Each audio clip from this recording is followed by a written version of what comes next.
Ang focus verse, keep my eyes or sight focused on what is good. That's our theme for tonight. At yun nga po sa Tagalog, ang ating focus verse, ang ilaw ng ating katawan ay ang ating mata. Amen. Hallelujah, hallelujah. Umpisahan na po natin sa exhorter, Sis Renita. Praise God. Praise God the bless Lord. you, sis. God bless.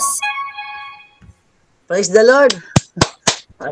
Salamat po sa gabi ito dahil ako po ay makakapagbigay na naman po ng maikling exhortation at salamat po. Yun po. Sa atin po nga, sa focus verse po, sa Matthew 6:22 po, sabi po nga po dito, the eye is the lamp of the body. So then if your eye is clear, your whole body will be full of light. But if your eye is bad, your whole body will be full of darkness. If then the light that is in you is darkness, how great is the darkness? The implication in the present verse is that if our heart represented by the eye is generous, our full spiritual, sabi nga po dito, kung ang buong ang mata po natin ay malinaw, ang buong katawan natin ay mamupuspos ng liwanag. Which is totoo naman po talaga na sa mata po talaga nakikita rin at yun nga po, ang buong katawan daw natin ay mapupuspos ng liwanag. Ngunit ang ating mga mata daw ay masama. Ang buong katawan daw natin ay mapupuno ng kadiliman. Kung ang liwanag daw po ay nasa atin, sabi nga, ang kasalukuyan, sabi po, kung ang liwanag daw po ay nasa atin, kinakatawan po ng mata kung paano ating katawan ay nagdiliwanag po. At sabi nga po din dito, life is will be flooded with the spiritual understanding or light. If our eye bad, however, it is diseased or damaged, no light can enter and the whole body will be full of darkness. Sa Matthew 6:22, 6 verse 22 and 23, with the firm understanding of good eyes and evil eyes, we can now handle Jesus, stating that our eyes are lamp of our entire bodies. Sa pangunawa po ang liwanag kung ang mga mata po doon natin ay nasira o walang liwanag, wala pong makakapasok wala pong makakapasok sa buong katawan natin at mapupuno ito ng kadiliman. Yun po ang pagkakaintindi ko po sa Mateo sa ating focus verse. Sa mabuting mata po, maaari po natin mahawakan ng pahayag ni Jesus po, ang ating mga mata ay lampara sa ating buong katawan po. Kaya nga po, Jesus is teaching us that the healthiness of our eye has huge consequences of our entire life. Healthy eyes allow light to shine in our lives. The inner of spiritual man in that light within the body remains honorable towards righteousness and without condemnation. The number 22 literally represent the light of revelation or revelation light part of their art. Sa 22 po sa letters sa Hebrew po. Kaya nga po tinuturo po ng ating Panginoon na malaki ang kahinatnan ng ating buhay pag malusog ang ating mga mata. Nagbibigay daan ng liwanag, sumikat sa ating mga buhay, sa panloob ng espiritu na tao, liwanag sa ating katawan, nananatiling marangal tungo sa katwiran at walang paghatol at kumakatawan sa liwanag ng pahayag ng liwanag sa atin. At saka nga po dito sa Mateo nga po na sa 16 hanggang sa 24 po, naglalaman ang pananaw ni Jesus sa pera at ang lugar nito sa puso ng mga tao ng Diyos. Direkta itong dumadaloy mula sa kanyang pagtuturo na ang mga panloob na kaisipan o motivation ay bahagi ng katwiran.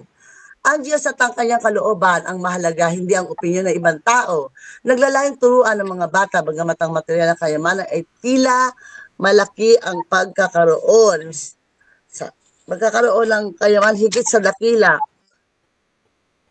Bagay na nagdudulot ng panatiling kaligayahan at walang hanggang kapayapaan sa ating tunay na kayamanan ay matatagpuan sa ating sarili at kung paano natin nakikita o pinahalaga ng ating katawan at ang ating kaloob na pinagpala ng ating Diyos.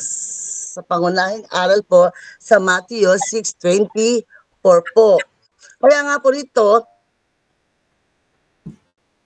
sabi nga din dito na sa 24 po, na na may liwanag tingnan ng huling talata. Sa talata po ng 24, walang sino man na maaring maglingkod sa dalawang Panginoon, sapagkat kapupuotan niya ang isa at ibigin ang isa. Hallelujah. Sa isa o kapupuotan niya ang isa at ibigin ang isa. Iukol niya ang isa at hahamakin ang isa. Si Jesus po ay nagbibigay ng maikling talinghaga tungkol sa kung anong makikita ng mata upang bigyan diin ang kahalagahan ng espiritual ng kamalayan upang magkaroon ng tunay na pananaw. Katulad nga po, sabi nga po rito, hindi daw po tayo pwedeng magsilbi sa dalawa.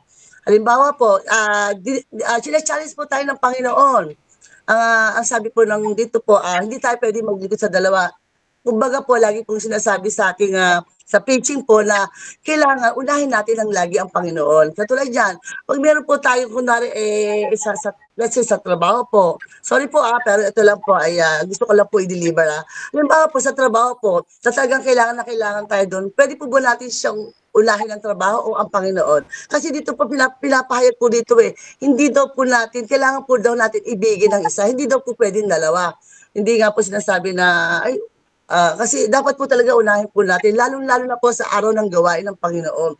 Lagi po natin unahin ang gawain ng Panginoon. Kasi dito po, pinapakita nga po dito ang talinghagang ito, na yung kahalagahan bilang magkaroon po tayo ng tunay na pananaw tungkol po sa isa ang ating kapupuotan at isa ang ating iibigin. So yun po, yung talagang mahal natin ang Panginoon Diyos, iukol po natin sa Kanya ang nararapat po. Sabi nga ng Panginoon, 6 na araw kayo magtatrabaho, 1 araw para sa akin. Hindi yung pa ba kayang ibigay, i-sacrifice to. Isa po yung na talagang challenge po sa atin kung talagang po natin kaya natin i-give up ang mga bagay na kunwari, may mga part-time tayo, kaya ba natin i-give up kahit malaki po ang offer nila? Sa isang Kristiyano po, di po ba? Kasi minsan nauna po sa atin ng kailangan din natin ng financial. Pero tandaan po natin, ang Panginoon ay lagi nagpo-provide. Ang Diyos po ay provider sa lahat po ng bagay. Kaya nga po, sasabi nga po sa Bible, na bakit kayo nag-aalala nga po, ang ibon nga raw pinapakain niya. Tayo pa kaya? Hindi po ba? Minsan po ba naiisip po ba natin na may iniisip po tayo pero may gusto po tayo at may kailangan po tayo. Iniisip pa lang po natin pero ibinibigay na ng Panginoon Wala pong imposible, di po ba? Sa maliit man o malaking bagay, kahit alam natin na hindi po natin kayang makuha tong bagay na to, pero pag sa Diyos po tayo nanalangin at nagsilbi, at sa pang ating inibig at inuna, wala pong imposible sa Panginoon. At talaga pong yan po ay ginagawa. Kasi po pangako po ng Panginoon yan Yan po ang pangako dahil ang Diyos hindi po sumisira sa pangako po niya. Ang tao pwede pang masira. Tayo po pwede po tayong masira sa pangako natin. Pero pag ang Diyos ang nangako sa atin, lagi po natin pangahawakan niya dahil po ang pangako ng Diyos. Pero dapat po ipakita natin kung ano talaga siya sa puso natin. Siya ba ang talagang priority natin? O minsan nagiging second priority lang natin siya. Dahil mas kailangan natin itong bagay na ito dahil kailangan natin. Hindi po ba mga kapatid? So, glory to God. At dito nga po sa mundong ito, sapagkat sila ay lumilipas, inuutosan tayo ng Panginoon na mamuhunan sa mga bagay sa langit. Kailangan daw, inuutosan po tayo ng Panginoon na mamuhunan tayo sa langit, na mag-imbak daw tayo. Huwag daw po tayo mag-imbak ng kung ano-ano dito sa lupa. Kasi po, dito po, kinakalawang, may tendency na kawin. Sabi po ng Panginoon dito, mag-ipon daw tayo ng mga bagay para po sa langit. Para sa ating sarili, sabi po niya, mag-imbak kayo ng kayamanan sa langit. Ang mga talinghaga ng Panginoong Jesus ay naglalaman ng mapang-akit na pagkukwento na walang hanggang karunungan. Kita niyo po, sinasabi po ng Panginoon dito, dito po sa talinghaga po niya, na mag-imbak daw po tayo. Huwag daw po rito, kundi po sa langit. Kaya po kung ano man po talaga, lagi niya pong sinasabi dito, huwag natin masyadong naisin, kumbaga nasain ang mundong ito ay pangsamantalang. Okay po. Nagtatrabaho tayo, kailangan po natin magtrabaho, pero unang-una po natin lagi i-prioritize ang Panginoon. Lalong-lalo na po ngayon, sa panahon po ngayon na ito. Tapos po, yun nga po, wag po tayong maakit sa mga bagay dito po sa mundong ito. At ang Diyos po ang tanging gabay natin sa pamumuhay. Tinuturuan po tayo ng Panginoon sa pamamagitan ng talinghaga ng Panginoong Jesus ng kahalagahan ng mga sulat, ng mga nasa Bible po. Di po ba? Tinuturuan po niya tayo na kung paano po tayo sumunod. Kaya po napakahalaga po talaga na nakikinig po tayo o nagbabasa po talaga ng Bible. Hindi ko naman po sinabi hindi po tayo nagbabasa, pero po yun po ang pinapaano po ng Panginoon na napakahalaga po talaga. Kasi minsan nakakalimutan po natin magbasa. Hindi ko naman po sinasabing lahat po tayo. Kumbaga, nakakalimutan po natin magbasa, lalo na po pag busy tayo sa trabaho, hindi po ba? So yun. Sa dito nga po, sabi nga po, spiritual na ang gusto po ng Panginoon, ang spiritual natin ay handa. Handa po para sa pagbabalik po ng Panginoong Jesus ay maging masaya, maging maligaya po siya. Kasi po ang moral na aral na tinuturo ng Panginoon sa pamagitan ng talinghagang ito ay mahalin ang lahat, lalo na ang mga estranghero. Dito po, pinapakita rin dito po, sinasabi rin po ng Panginoong Jesus, mahalin daw po natin ang mga estranghero. Hindi lamang po kalahin natin, kailangan din po mga estranghero din daw po at mga nangangailangan ng tulong, sabi po ng Panginoong Jesus. Kaya nga po, dito po, tinuturuan po tayo na wag po tayo maging duwag. Wag daw po tayo maging duwag. At ituon po daw natin ang mga mata natin sa Diyos. Nang sa ganun po ay mabusog tayo, spiritual, katulad po yan sa pakikinig, sa pag-aatin po sa mga gawain po, hindi po ba? So yun nga po, kung saan doon po natin mahanap ang direksyon sa pang-araw-araw ng buhay na walang hanggan, na kung saan ay yun po ang ating gustong makamtan balang araw po. At sinasabi nga rin dito po sa Biblia din po ito, na mula po sa 1, mag-iingat nga raw po tayo na gumawa po at ng magagandang bagay. Kasi ang Ama po, ang ating Diyos, ang siya ang gaganti sa atin. Kumbaga po, kung naglilimos nga raw po tayo at wag na raw po tayong, kumbaga matuturo po tayo na hindi lamang po sa mga kalahin natin, sa lahat po ng mga tao na makakasalamuhan natin, isang hero man yan, kung ano man siya, tulungan po natin sila. Kasi napakabuti po ng Panginoon. Bakit po lahat ng bagay tinuturo po niya sa atin. Lahat po ng mga bagay na mabubuti na ikalulugod po, ikaluluwalhati niya sa langit ay tinuturo po dito sa Bible. At wag daw po tayo maging paimbabaw. Wag daw po, ayaw rin po ng Panginoon na magsipag-imbabaw po tayo. Ayaw rin po niya tayo na yun nga po, kumbaga nagdarasal tayo, pagdating sa pag lumabas na tayo sa church o iba na po tayo, nag-iiba na po tayo. So ayaw rin po ng Panginoon na maging po tayo magpaimbabaw. Kasi po, anak po niya tayo tinuturuan po tayo ng Panginoon na tama naman po ang Panginoon Kasi minsan, pag nasa labas na po tayo ng church, napakasarap po nga po pag nasa church tayo lagi kasi wala tayong isip, kundi lagi tayo nagmamahalan, nagbibiruan, talagang wala pong mga kung ano man. Pero pag lumabas na tayo ng church, nag-iiba na po tayo Nawawala na po yung pagiging holy natin kasi nga po, nananakaw na po na po ng kaaway, hindi po ba? Kasi ang kaaway po, sa isang iglap lang, pwede tayong pasukan Kasi po, bakit po? Para makagawa tayo ng kasalanan. Kaya napakasarap po talaga na talagang wag nga po isipin po natin pag nasa labas na po tayo na wag po talaga tayo maging pang-ibabaw na ganito, ganun. Pilitin po natin kasi yun po ang Panginoon. Hindi naman po sinabi ng Panginoon na tayo ay maging banal na katulad po niya na kasi po siya lang po talaga ang banal. Pero dahil po tinuturuan po tayo ng Panginoon para po makasunod sa Kanya. Yun nga po, para sa pagdating ng araw, tayo po ay makasama niya sa langit. Sabi niya nga po gano'n. At kung nasa naman po tayo, kung minsan po nasa tukso po tayo, hindi po ba natin nararamdaman na iniiwas po tayo sa mga tukso, sa mga masasama? Ayaw po ng Panginoon na tayo po ay, kasi po, kita niyo po, pag tayo po ay anak ng Diyos, iniligtas niya po tayo sa mga masasama. Nilalayo po tayo ng Panginoon sa mga tao na dapat hindi natin makahalubilo. Hindi po ba? Nilalayo po tayo. Bakit po? Kasi ayaw ng Panginoon na makisama tayo. Magugulat lang tayo bakit lumalayo sila o tayo ang inilalayo. Hindi po ba? Bakit po? Kasi po, ayaw po ng Panginoon na tayo po ay mahawa. Kumbaga, kasi po, ang Panginoon po kasi hanggat maaari, mas maganda raw po na tayo mga magkakapatid sa pananampalataya ang lagi magkakasama, kumbaga pag may sama ng loob, kumbaga tayo po, encouragement, hindi po yung dapat, kasi po isang katawan po tayo, kaya kung ano po talaga po ang dapat talaga may problema po talaga, dapat po talaga is talaga pong punong-puno ng encouragement na talagang ipakita natin sa bawat isa na tayo ay mananampalataya, na tayo ay talagang totoong nasa Panginoon. Wag na po natin pairarin ang mga ugali natin na dati kung ano po tayo. Bagkus po, ilagi po natin isipin na nasa Panginoon na tayo, lagi tayong magmahalan. Kasi magkakasama po tayo sa isa-isang bahay na pinagtitipon po ng Panginoon. So yun po, kasi tayo raw po, ang mata raw po natin ay ating, yan po ang ilaw. Sabi nga po rito, yan po ang, the eye is the lamp of the body. Sabi nga po. So yun nga po. So yun lamang po ang ma-share ko po.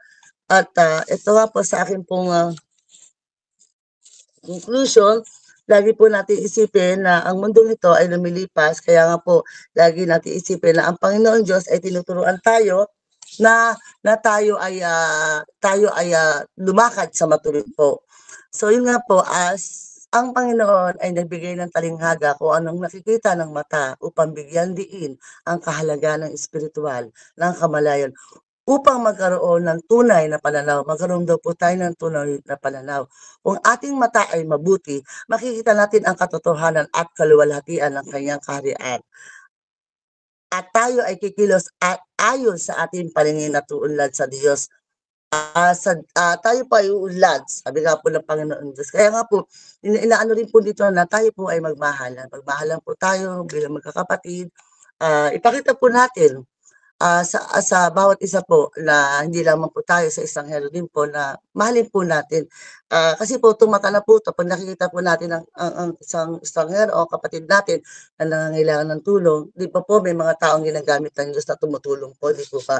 Pero wag po tayong wag pong sinasabi nga rin di po na buksan natin na ang ating mga mata ay magliwanag sa bawat isa. Hindi po magkaroon ng kadiliman.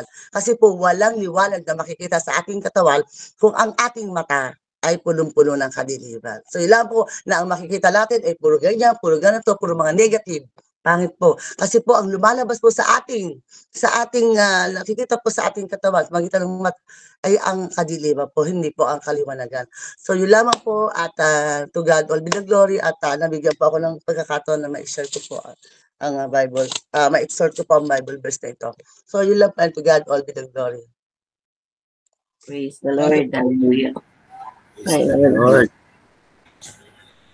Good evening to everyone. Bear na lang po sa akin dahil po ako po ay may sakit talaga mula nung umuwi ako. So, nagpapasalamat ako sa Panginoon, pangalawa kay Brother Leo for giving this opportunity. Yesterday, I think I'm dying. All of a sudden, pwede ka palang mamatay. So, but sabi ko, Lord, meron akong Bible study. So, give me a chance to live. Amen. So, ako po, ang topic po natin ay Matthew 6:22, the eye is the lamp of the body. If your eyes are healthy, your whole body will be full of light. Magpo-focus lang po ako dito po sa ating focus verse na para po sa ating eyes. Considering po yung ating eyes ay influencer ng ating full body. Amen? Kaya po kung tayo may eyes, nagbabasa tayo ng Bible and so on, yung po ang nagbibigay, nag-feed ng knowledge to our full body. As per si William Shakespeare, sabi niya, our eyes are the windows of our soul. Kaya nga po kung ang puso mo ay puro ng kabutihan, pagmamahal, at anything na gawa ng Panginoon, mga fruits of the Holy Spirit, of course, it will reflect. So, meron po siyang, amen, meron po siyang binibigay na hindi lang siya automatically parts of the body. The Lord, our God, Almighty God, created the eyes in order for us to be this one as a spiritual part of the body that will give light to each and everyone, including our heart. Amen? Sabi nga po dun sabi, our eyes are the windows of the soul. Sabi yan William Shakespeare. Pero our Heavenly Father created our bodies with all purpose. And our eyes is not only for the purpose of seeing things, it's expressly the innermost feeling and desires of our heart. Hallelujah. Therefore, a good eye, or ang mabuting mata, hallelujah, mata na nagliliwanag sa kabutihan at mga salita ng Diyos, hallelujah, reveal good and generous intention, while an evil eye expose an evil heart with wicked intention or envy or greed or jealousy, and so on and so on. Hallelujah. So, ang sabi ng Proverbs chapter 30, the light of the eyes rejoices the heart. Ano po, kung ang ating eyes ay nagliliwanag, ano yan eh, sabi nga, try po ba natin na pag ang eyes natin, tayo po ay patuloy na nananatili sa presensya ng Panginoon, ang ating mga mata ay patuloy na nagniningning dahil at maging sa ating pagtulog, ang ating mata ay ang minumuni-muni at ating po pinagmumunian ay ang salita ng Lord. Amen? Kung ano po yung pinagmunian natin, yun po yung ating pong makikita sa ating pamumuhay, even as we sleep. Amen. So Proverbs chapter 15 verse 30 said, light is in a messenger's eyes, brings joy to the heart, and good news gives health to the bones. Hallelujah. Hindi lang po. So meaning eyes siya, napakalayo, no? Hallelujah. Eyes siya, pero it gives health to the bones, no? Amen. So hindi mo lang siya makikita na eyes lang siya. Amen. No. The word, it even as we feed ourselves with the word of God gives light to our heart, including it goes down to the parts of our other parts of our body, including our bones. So we are always healthy. Amen. So the Lord gives eyes. Proverbs chapter 20 and verse 13, the poor and the oppressor have one in common. The Lord gives sight to the eyes or what? Amen. So, totoo. So, pareho, no? Sila na oppressor or hindi makadiyos ay pareho, pero makita niyo yung eyes nila, parang laging nanlilisik, no? Laging nanlilisik at ang iniisip nila ay hindi kabutihan. Sila ay laging nag-create and making things para sa gawain ng iba. So, sa ating hindi pagtatagal, bibigyan ko po kayo ng 5 bagay para po sa pag-aalaga ng ating mga mata. In the spiritual realms, eat right to protect your sight. Amen? Ano daw yun? Eat right to protect your sight. Keep your eyes healthy by eating a well-balanced diet. Paano yan? Pagkain po, di po ba? Kakain tayo para po sa mata. Ako nga po, hindi ako mahilig kumain ng mga kalabasa ng bata ako eh. Kaya po, malabo ang mata ko mula pa po nung nag-aaral ako. But however, sabi ng spiritual realms nito, read the Bible. 1 Timothy chapter 4 verse 13 says, till I come, give attendance to reading, to exhortation, and to doctrines. Amen. So, ibig sabihin po, feed natin yung sarili natin ng mga salita ng Diyos. Hallelujah. Ang sabi na gano'n, thy word is the light unto my feet. At mabang binameditate nyo, nabasa ng inyong mga mata, nagbigay ng light sa inyong katawan. Amen po ba? So, pangalawa po, speak up in your vision. Speak up if your vision changes. Amen. Hallelujah. Speak up daw po if your vision changes.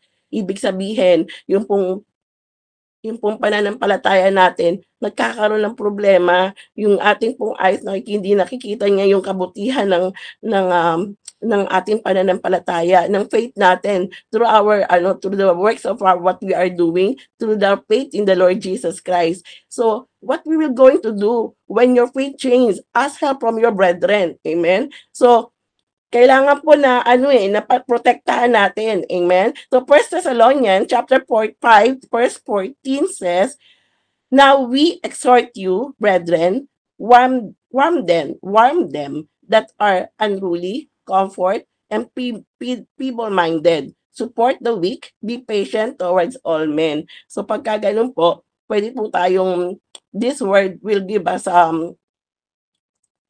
help to our body. I-comfort natin, labanan po natin what the eyes see. Of course, it will give nurture to the whole body.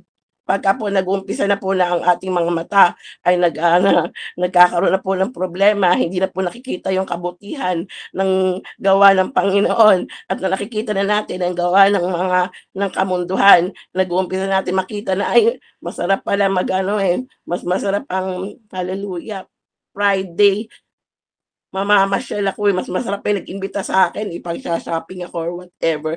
So, anong pipiliin mo? So, let your eyes see the spiritual realm nito para makita natin yung katotohanan. Hallelujah. Pagka po pinatay ko, ito po tayo ng konti.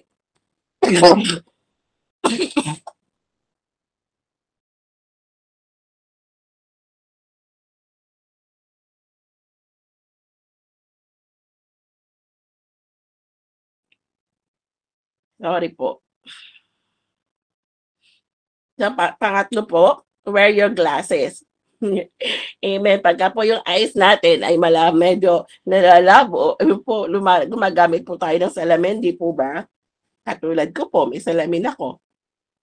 So you will see right from your right, which are right and from wrong. Amen. So what is Jesus showing? What is Jesus want us to see?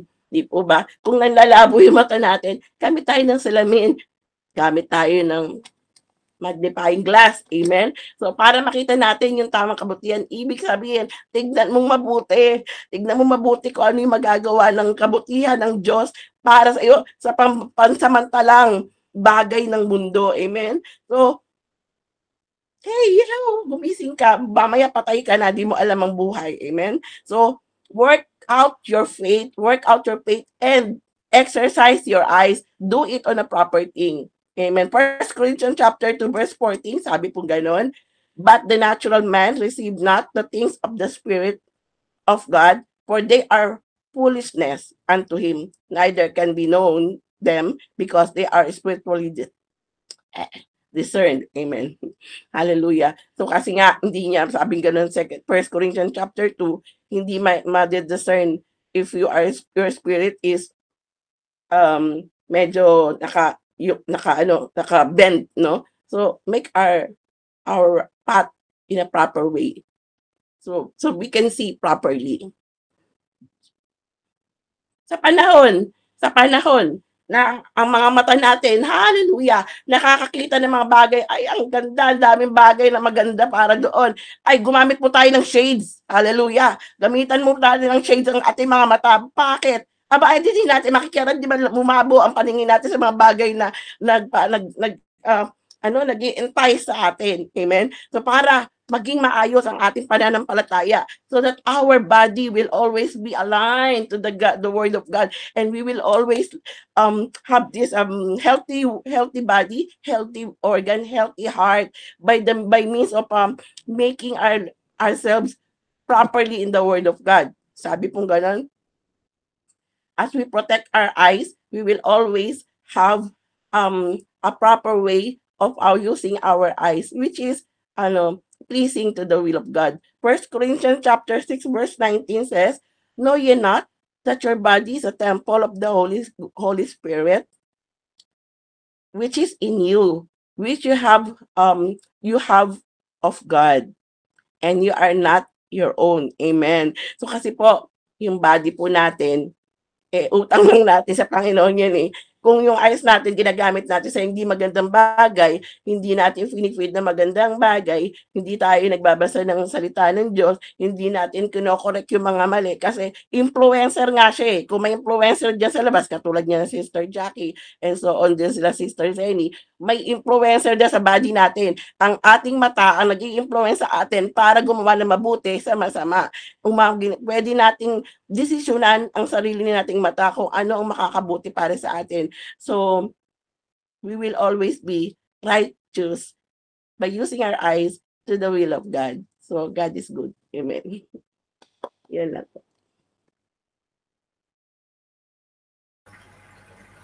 Hallelujah, hallelujah, hallelujah. Salamat po sa dalawa nating exhorters for tonight at napaka punong-puno ng kaalaman ang isinare nilang dalawa at tutungo na po agad ako sa natin for tonight's reading meditation from chapter 19, Matthew 6:19 and 24, and then ang focus verse which is Matthew 6:22. Actually 22-23 po yun dapat pero ang gusto ko lang talagang i-focus is yung 22 na nga na sinabi is the eyes is the lamp, right? Yun po ang ilaw ng ating katawan. Once again, magandang gabi po sa ating lahat at sa focus verse po natin. Ang theme natin ngayong gabi is keep my eyes or sight focus on what is good. Na-mention po ni Sister Renita kanina doon po sa Matthew 6:24 na pagbubulay-bulayan ko po ang conclusion ko, di ba? Pero meron pong binanggit din si Sis Victoria na kung ano nga po yung nakikita natin, it follows everything. Kaya nga ang binigay kong theme is na sana focus sa kabutihan. Yung sa 6:20, from Matthew 6:19 to 24, may tatlo po tayong dapat pagtuusang pansin. I don't know kung na-catch po ng each one of our brethren na from 19 to 21, nabanggit ni Sis Renita to kanina nang siya po ay nag-exhort, ang kayamanan sa langit. Amen. Hallelujah. Ang mensahe po dito ay makakamundong pag-aari ay nasisira, nauubos o nawawala. Tama po ba? At pagtuunan po natin ang importansya ng kayamanan na walang hanggan na nasa ating puso. Ang importansya po is yung kayamanan na kung ano po yung nilalaman ng ating puso. Diba? Amen. Amen. Hallelujah. At ang good example po rito yung fruit of the Spirit. Diba? Lahat naman po yun. Alam na natin ang kung ano po yung fruit of the Spirit. Ngayon po doon po sa ating focus verse na na-mention ko nga earlier, 22-23, magkatag-along po sila eh. Kasi nga, ang ilaw ng katawan, the eyes is the lamp of the body. Kung ano po yung nakita mo, yun na po yun eh. Diba? It triggers everything. Lalong-lalo na po, as a man, as a lalaki, ako na po ang nagsasabi sa experience, diba? Kaya nga may kasabihan na pagka may nakita ka, dukutin mo yung mata mo or something. Not literally na dudukutin mo, pero ano yan? Kung magkasala ang mata mo, ito ay dukutin mo. Ayun. Thank you po. Kung ito ang sanhin ng iyong pagkakasala, mabuti nang dukutin mo. Pero yun lang po yung example na hindi literal na talagang bubulagin mo. Pero naisama ko lang yun kasi nga dahil ang pinakapuno ng kasamaan talaga, kung anong makita mo, nasa individual na po kung magpapadala ka o hindi. Kaya nga ipikit mo at mag-pray. Yun pa ang number 1 na tools para po ma-encounter o malabanan natin ang gawa ng kalaban. Amen. Hallelujah, hallelujah. Ang mata ang pinakasentro ng lahat ng ating katawan, lalong-lalo na sa ating kaisipan. Binanggit din po ito sa Luke 11:34 and 36. Basahin ko lang po real quick. Ang ilawan ng katawan mo ay ang iyong mata. Kung magaling ang iyong mata, ang buong katawan mo naman ay pus ng liwanag. Datapwat kung ito'y may sakit, ang katawan mo naman ay puspos ng kadiliman. So, pareho po, di ba, sa focus verse natin, 6 and 22. Kaya nga kung maganda ang nakikita mo, maganda din ang pumapasok sa iyo. Kung hindi maganda ang nakikita mo, hindi rin maganda ang pumapasok sa ating katawan. At doon po sa huli, nabanggit po ito ni Sister Renita kanina sa kanya pong exhortation, yung Matthew 6:24. Sino ang dapat paglingkuran? Ang ating Panginoong Diyos o ang kayamanan? Amen. Hallelujah, hallelujah. Hindi pwede nating pagsabayin ang dalawa. Tulad po, hindi ko na ulitin kung ano in-exhort po ni Sister Renita, iisa lang po ang kailangan nating paglingkuran, which is ang ating Panginoon. Hindi po natin pwedeng pagsabayin ang kayamanan at ang Panginoon. Iisa lang.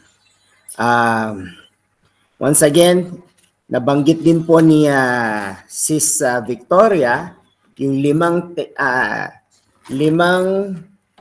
pag-aalaga sa ating mata, pero na-captured ko lang is yung 3. Feed your eyes. Feed your eyes ng mga magagandang pangitain para ang ating buong katawan ay maganda rin ang resulta na sinasabi natin, pinakikita natin, o kung ano man ang nararapat nating gawin. Nurture our eyes by looking the Word of God. Magbabasa po ng Biblia. Make a habit of reading the Bible every day. Kahit pa ano pang maliit, mahaba, o kung ano mang mga verses. Try to keep in touch or magmemorya or magbasa ng isang verses every day, o bago po tayo, pag nagising tayo sa umaga, make a habit of pag nagdasal, samahan po natin ng verses. Wear your eyeglasses. Kung medyo lahat, almost lahat, si Sis Princess, si Pastora, si Sis Victoria, ako, si Sis Renita, si Sis Claire, lahat naman po tayo, lalo pag nagkakaedad, di ba? Use all the tools necessary to see the good things. At saka nga po, kasama na yung pagbabasa at pag-feed ng ating kaluluwa sa pang-araw-araw nating ginagawa. So, yun lang po at mapagpalad na magandang gabi sa ating lahat. Magpagpalang gabi sa ating pong lahat. At to God all be the glory. Hallelujah, hallelujah, hallelujah. At tuloy-tuloy na po tayo. I think si Sis Claire ang susunod para po sa ating pangkalahatang prayer meeting. God bless, Sis Claire. Hallelujah, hallelujah, Lord.